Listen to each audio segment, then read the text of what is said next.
আমি সংসার করবো না, আমার বাপ মা কি করাইতে পারবো? আপনারা কি করাইতে পারবেন? ইচ্ছা আমার। আপনি টাকা পয়সা খাওয়ার সময় খাইলেন কেন টাকা? টাকা পয়সা তখন আমি তার বলছিলাম, সে আমার পিছনে খরচ করছে, এখন আমি তার ডিভোর্স দিয়ে দেবো, সে চলে যাবে। শরীয়তপুরে নার্সিং চাকরি পাওয়ার পর এক নারী তার স্বামীকে অস্বীকার করেছেন।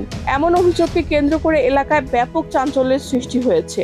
ভুক্তভোগী স্বামীর দাবি, দীর্ঘদিনের দাম্পত্য সম্পর্ক থাকার পরও চাকরি পাওয়ার পর স্ত্রী এখন তাকে স্বামী হিসাবে মানতে অস্বীকৃতি জানাচ্ছেন। ডাক্তার যে ভালো চাকরি বাকরি কি পাইছে অনেক অস্বীকার করতেছে, আবার নাকি এরা স্বামী স্ত্রী ছিল। স্থানীয় সূত্রে জানা যায়, প্রায় 4 বছর আগে কোর্ট ম্যারেজ করেন ওই দম্পতি।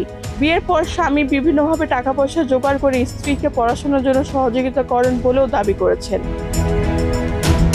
স্বামী অভিযোগ করে বলেন, অটো চালক হিসাবে কাজ করে এবং নিজের জমি বিক্রি করে তিনি স্ত্রীর লেখাপড়ার পেছনে প্রায় 15 থেকে 20 লক্ষ টাকা ব্যয় করেন। তিনি বলেন, আমি তাকে পড়াশোনা করিয়েছি, চাকরি পাওয়ার পর সে এখন আমাকে স্বামী হিসাবে স্বীকার করছে না। অন্যদিকে স্ত্রী জানায়, তিনি এখন এই স্বামীর সঙ্গে সংসার করতে চান না এবং তাকে তালাক দিতে ইচ্ছুক। খরচের বিষয়ে জানতে চাইলে তিনি বলেন, তখন আমি তার স্ত্রী ছিলাম, তাই সে আমার জন্য খরচ করেছে। এখন আমি তাকে তালাক দিতে চাই, প্রয়োজন হলে তার টাকাও ফেরত দিয়ে দিব। আমি মনে করি এখানে কোনো সমস্যাই নাই, আপনি সোজাসুজি যে রাস্তা দিয়ে আছেন সেই রাস্তা দিয়ে চলে যাবেন। এই বিষয়ে মেয়ের বাবা বলেন, তাদের বিয়ে হয়েছিল, সংসারও করেছে। ছেলেটা মেয়ের পড়াশোনার জন্য টাকা পয়সাও খরচ করেছে, এটা সত্য। কিন্তু এখন মেয়ে যদি সংসার করতে না চায়, তাহলে আমরা তো জোর করে সংসার করাতে পারবো না।